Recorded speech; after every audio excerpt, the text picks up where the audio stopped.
Welcome to Books and More. I'm your host, William Cooper, and delighted to have Bryan A. Garner with us. I had the great experience of interning for Bryan in law school about 12 years ago. And I was thinking about how to introduce Bryan, and I think we could spend the whole show on his biography, but we're not going to do that. But I think a good way to do it at a high level is to say he's one of very few people who is a living legend in two fields.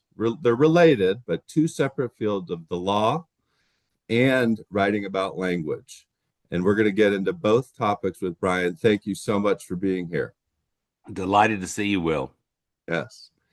But let's start at a really fun place, which is your new book. And if you have it handy, maybe you can hold it up and tell us about it.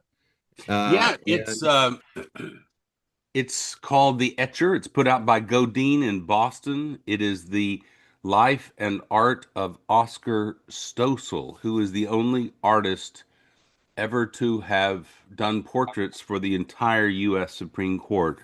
The book is dedicated to my late co-author Justice Scalia, who, when we were working together in my office or in my library, he saw right in front of us a portrait of Robert H. Jackson. I had bought in San Francisco a Jackson portrait and a Douglas portrait, both of them autographed, and both of them dated about 1941, 42. And I had hung them on the wall, and I really hadn't paid attention to the artist. But Justice Scalia said to me, "That is an amazing Jackson portrait. You know, he was my favorite writer," and so on and so forth. And he said, "Who did that portrait?" And you couldn't read it, so he took out my magnifying glass and saw that it said Oscar Stossel. And he looked at me and said, "Who was Oscar Stossel?" I said, "I don't know." Now, I after Justice Scalia left, he was staying with me and my wife Caroline at our house, as he often did. And after he left on that trip, um, I decided to Google Oscar Stossel, and I found out that there's not even a Wikipedia page for Oscar Stossel. I mean, it's pretty obscure, but I found a reference to the fact that he did portraits for the whole U.S. Supreme Court, and so I started acquiring more of them. And um, And and by the time of Justice Scalia's death, I think I owned mm, maybe 10 or 15 pieces of art by Oscar Stossel. And then after he died, I went into a kind of funk. I found it very I was very depressed because he and I had traveled the world together. We had just gotten back from this great Asia tour, and he seemed in very fine fettle. And I decided to write a memoir about my working with him. I figured if I didn't do this memoir, nobody would ever really know what it was like to be with Scalia. That's called Nino and Me. It's put out by Simon and Schuster. And when I finished that, I came back to this question that he had posed to me: Who was Oscar Stossel? Meanwhile, by 2018, I think I was up to about 30 pieces of Stossel art, and I was buying all the Stossel I could find. I bought a wholesale lot of an archive that had been Stossel's, and I found it in Vienna, including this piece called Portrait of a Gentleman. It's a pencil sketch, Portrait of Gentleman, and it's a pencil sketch. It's a preliminary sketch. That is actually Harlan Fiske Stone, and and uh, the seller had no idea who it was. Um, I I bought an archive in Vienna, an archive in Graz, Austria, his hometown, and an archive in um, New York. And then, when I get into a project, as you probably know, Will, I am monomaniacal. And I have bought, every piece I could, including paintings by Stossel. I'm up to 167 original pieces of art by Oscar Stossel now. But as I say in the final paragraph, the book is all about art. It's about friendship. Oscar became a very good friend of Harlan Fiske Stone's, and one of the last big sort of archives that I bought, my New York dealer called me and said, "Hey Bryan, I have found 32 more Stossel etchings, but 20 of them are of the same man." And I said, "Send them on, please. I'll buy them all." I bought 20 copies of the same man. Well, that was Harlan Fiske Stone. So it tells you how fleeting judicial fame is, that neither the dealer in Vienna nor the dealer in New York had any idea who this face was, Harlan Fiske Stone. But I decided to go to the Library of Congress and I dug out all the correspondence with the justices and Oscar Stossel. I figured there must be something about him. And in fact, I was able to piece together much of his life through the letters that he wrote to U.S. Supreme Court justices. It's my first ever biography, Will. And but I'm a writer and I'm a researcher, and I've done research and writing professionally for going on 50 years. Um, and so doing a biography was no great stretch for me. I did find it interesting to do a memoir of Nino and me, and to try to work in dialogue into a story, a lot of dialogue. That was a challenge, and Anthony Trollope was a great help to me in figuring out how to write dialogue and recreate it realistically. And then there are certain things about a biography that are a challenge as well. But in the end, my very last paragraph uh, is a very short two sentences. For myself, I'm grateful to my late friend and co-author Justice Scalia for asking who was Oscar Stossel. This book has been my attempt to supply the answer. And that's on page 268. So I ended up, writing a 268 page biography in answer to Stossel's question. There are no likenesses of Stossel except this self-portrait that he did in 1926. It hangs in the museum in Graz. And then I was able to find his great nephew in Indiana. I did some genealogical work, and he supplied me with the only known photograph of Oscar, and that is the frontispiece. And this seems to be when he was living in Carnegie Hall. But it's an amazing story of a Viennese refugee from Hitler's Anschluss. He was um, a Viennese Jew who was he and his brother, you know, were imprisoned and treated very cruelly by the Nazis. They got out with the help of the hero of the story, George Messersmith, the American ambassador to Austria. And within 11 months of arriving in the United States, Oscar had a full hour in the Oval Office with the president to do his portrait.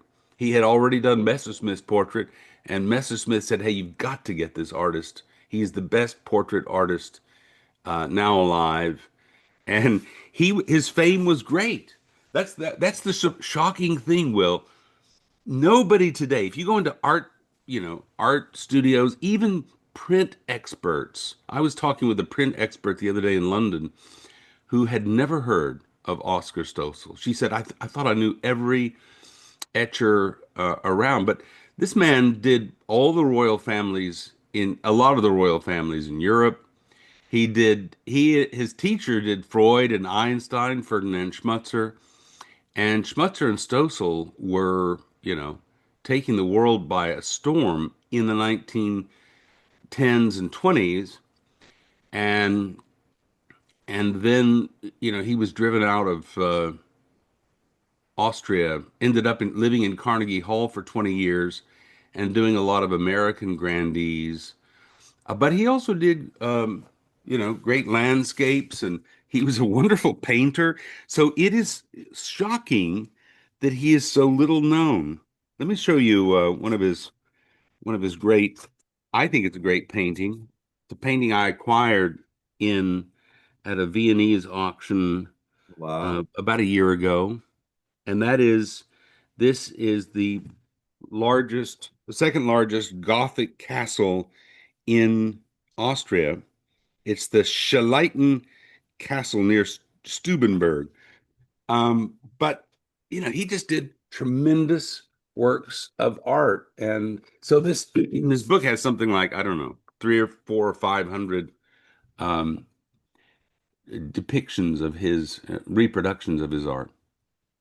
That's fantastic. And there's, of course, a lot of great artists, writers, painters who never get their work out broadly or get access to people the way he did. So he must have been, was he charming? What was his personality like? Because to get access to all these people, he must have been doing something right. He must have been a very charming man. I mean, his letters show great charm. Um, he became very close to Harlan Fiske Stone and very close to Robert H. Jackson. Somehow he did not become close to Felix Frankfurter. Felix Frankfurter was also, born in Austria, also Jewish. But Felix Frankfurter seems to have taken very little interest in this man who did his portrait. And I have something like 7 or 8 different states of the Frankfurter etching. But he did seem to have a great gift for friendship and but he suffered from a couple of things. He was 60 when he came over to the United States. He lived here until he was 80. Um, he was trying to get employment. Uh, Chief Justice Stone was trying to help him get employment. Stone was writing letters. He was going into the office on Christmas Day. On Christmas Day, I think 1940 or 41, he wrote 2 letters from his chambers trying to help Oscar get a job. And he wrote a lot of letters doing that. Um, but I think Oscar suffered from anti-Semitism. And I have a whole chapter on anti-Semitism and the anti-Semitism of the time in New York, um, as well as, of course, the whole harrowing experience of getting out of Austria with his brother Ludwig. Ludwig, by the way, became a character actor. He was an actor already, a very noted actor on the Viennese stage and in Berlin films in the 1920s and 30s. And he was imprisoned 4 times by the Nazis. But he became a character actor in Hollywood. Within a year of arriving in America, he had a bit part in Casablanca, and he ended up acting with John Wayne and all kinds of great stars that are not coming. Audrey Hepburn, but he played every German who was needed for any part, and he ended up becoming the spokesperson. He was the little old winemaker in something called, you're too young to know this, Will, but it was called the Swiss Colony Wines, and he was a little old winemaker who did all these commercials on American television in the mid '60s. Um, but when I read the review of the Etcher last week, I guess 2 weeks ago, it appeared in the Spectator. It brought tears to my eyes.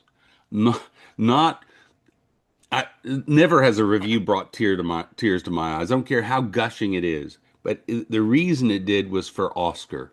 That Oscar, it called this book a great exercise in cultural recovery, and I'm just glad to have got one a little bit of attention for Oscar that he really should have gotten a very long time ago. Yeah, well, that's a great service authors can perform to bring things like this out. The name of the book is The Etcher, The Life and Art of Oscar Stossel. It's linked to the book is in the show notes for listeners. We'll also get that spectator review in there. But congratulations on the new book. As you were talking about it, one thing that stood out was some similarities to you.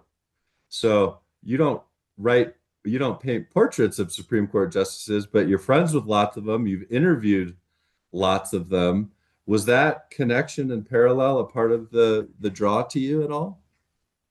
Well, it was. I think I'm um, one of the few people, maybe the only, certainly the only lawyer to have interviewed on film 9 Supreme Court justices, and he he ended up doing 11 uh, different justices' portraits, um, and so we had that in common. And of course, working with Justice Scalia as I did, I spent a lot of time at the court and have gotten to know them uh, pretty well.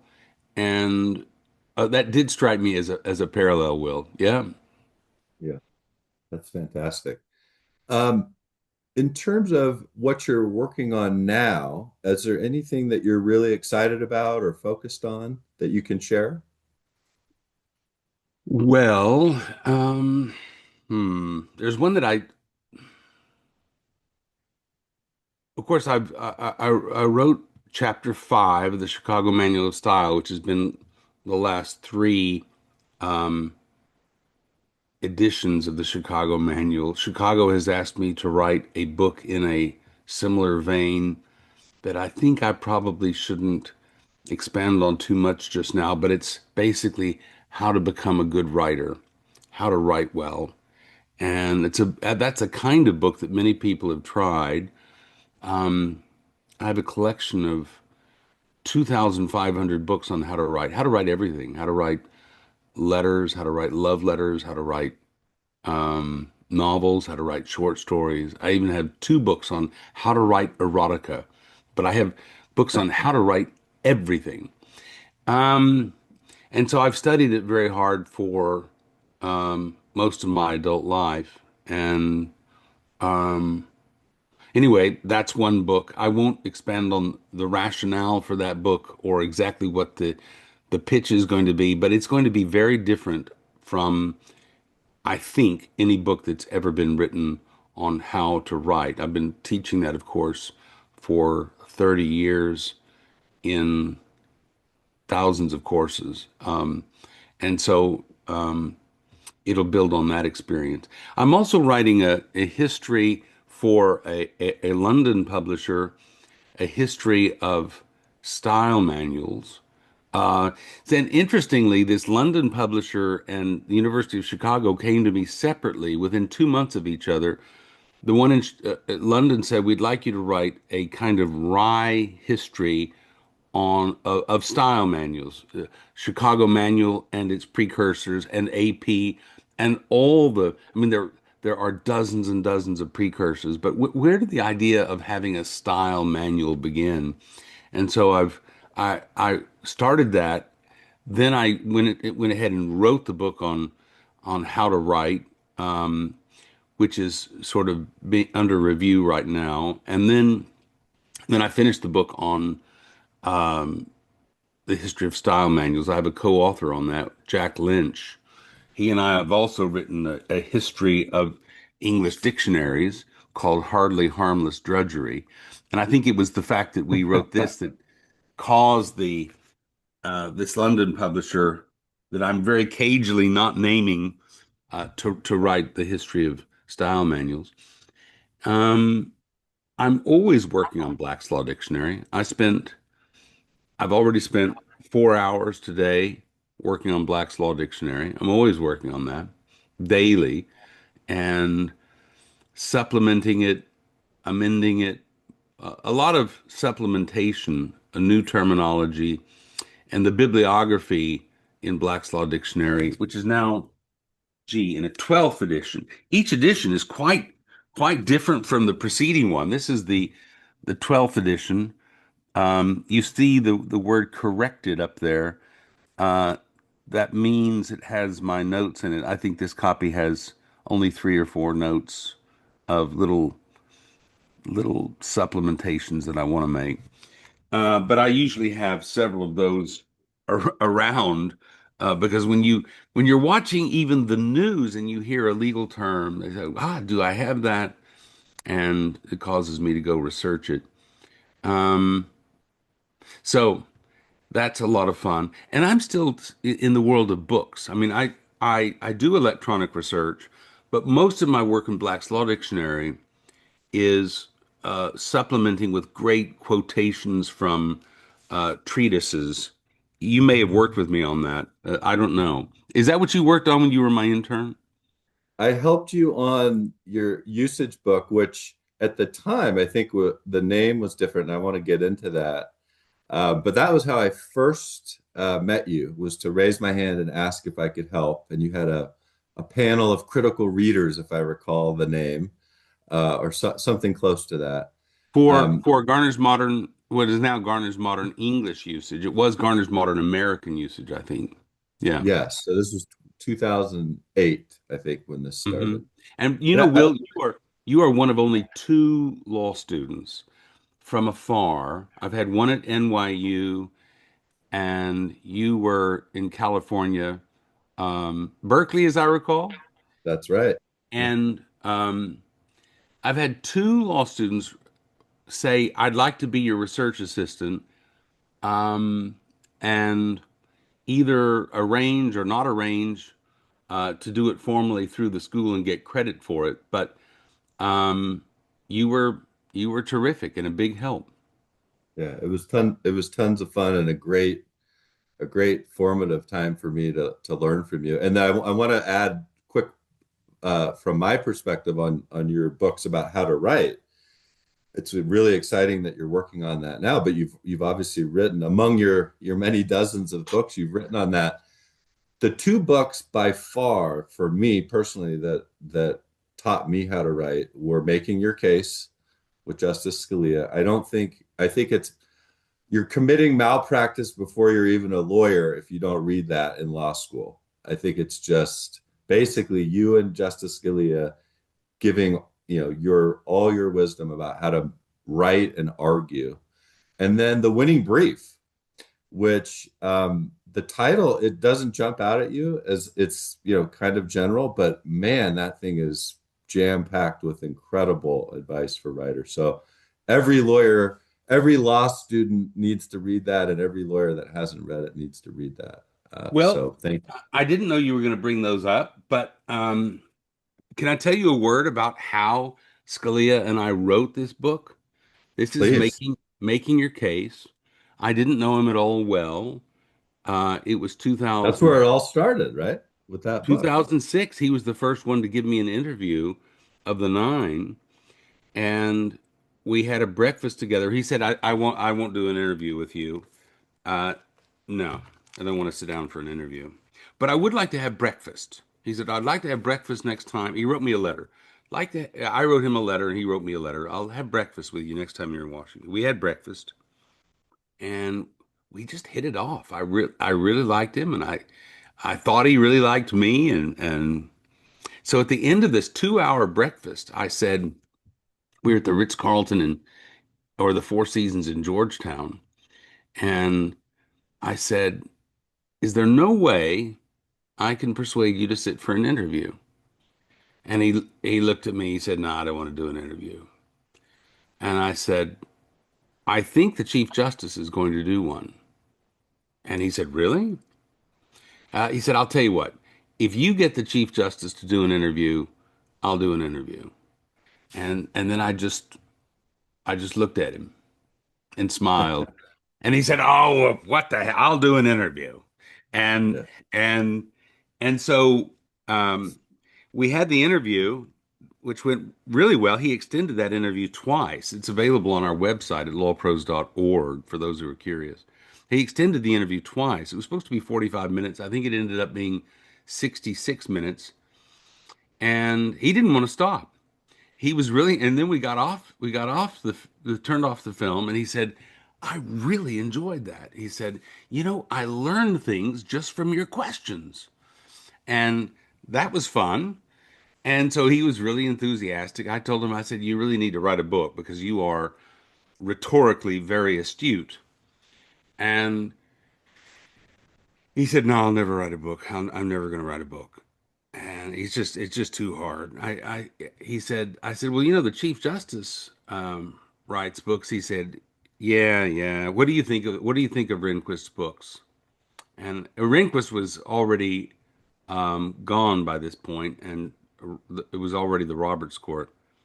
And I said, well, I don't think a lot of Chief Justice Rehnquist's books. I mean, they're okay, but they're the kinds of books that um, don't have a great deal of staying power. It seems to me. Um, he said, I'm never going to write a book.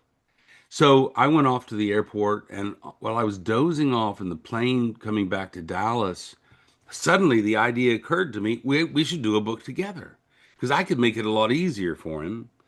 And and and so I wrote this letter on the plane, had it typed up the next morning, and FedExed it to him. And and then I forgot about it. Nothing happened. And 2 weeks later, I get a letter back saying, I've misplaced your letter. Um, but I've read it and considered it closely, and frankly, I think the only reasonable thing for me to do is accept. and, Wonderful. and so that was extraordinary. But what I was going to tell you is how we wrote the book. We spent 6 months on the table of contents. 6 months. Um, he said, how do you write a book, Bryan? You've written so many books. And I said, well, a pedagogical book like this, what we need to do is figure out the propositions on how to persuade judges, how persuasion is done. And we need to steep ourselves in literature. We need to read Aristotle's rhetoric, both of us. We need to read Cicero. We need to read Quintilian. And I want you to read some things by Barrett Prettyman, um, Sr. and Barrett Prettyman Jr. And he said, just tell me what I need to read. I'm taking assignments. And so we spent 6 months figuring out all the important propositions about advocacy. And one thing he said early on, he said, which I thought was very magnanimous of him, he said, Bryan, I want to make clear one thing. I am not you are not my research assistant. Um, you're not my researcher. You are my co-author, and you are not my law clerk. You're not my law clerk. You are my equal for purposes of this book only. And Nice. so anyway, I figured, well, this is a problem. How do you co-author a book with a justice? Because if I do a first draft, I know that if somebody else does a first draft for you, it ends up kind of limiting your creativity. Um, I thought so. The only way to get the full benefit of his creativity and of my modicum of creativity, we figured out the propositions and then we wrote 3 sections per week. And we would both write the same sections each week. And on Friday, I would take what he had written with what I had written. And over the weekend, I would combine them into one essay. And this was amazing how it worked because I used almost every Scalia sentence and almost every Garner sentence. And the sections are very much half half. But if you went through a section, I have one copy of the book in which I've done this. What did Garner write? What did Scalia write? My own staff and his law clerks have had difficulty. His law clerks later he didn't have his law clerks even looking at the manuscript at the time, but after the fact, I've had some of his law clerks look at some sections and try to guess what he wrote and what I wrote. And his law clerks and my staff lawyers usually or often get it backward. They think that what I wrote is what he wrote, and vice versa. So it's a very good way of collaborating and of not sort of crimping the creativity of either author, but having the propositions in full sentence, which I think is very important for a pedagogical work. It's very helpful. It's essentially like writing a brief, but you figure out the point headings. Fantastic. I do want to note your video interview with Justice Scalia is really incredible, and you can tell the second he's on screen how much fun he's having. He's smiling. the chemistry between the two of you just exuding through his demeanor and response. It's an incredible, and to be able to see Justice Scalia in that context when we're typically reading his opinions, or you could go watch him at the court, but it's an incredible interview. And Um, that was our second meeting. Our yeah, second meeting. But but when he we would appear on stage together, we had a lot of chemistry. I think we yes. appeared together in 42 different venues, 42 different stages for about a decade, lecturing together. And at one point, we lectured at the U.S. Supreme Court in the court chamber for the Historical Society. And to my amazement, they put the lecterns with only about 1 inch separation between them. So we were just right together. This had never happened before. We were always about 10 feet apart, but they put us right together, as a result of which I found myself being elbowed and hit. And he was very physical. He said, "I disagree with Bryan about this," and he would hit me on the shoulder, and it it made for such good theater that from then on, um, I always had the lecterns right together so that he could get physical with me. Fantastic. And you can learn more about that in the Nino and Me, the book you wrote.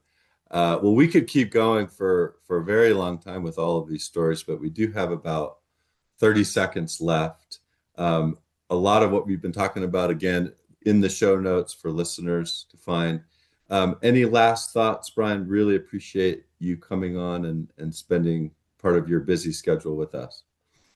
Well, just that I'm very proud to follow your career, Will.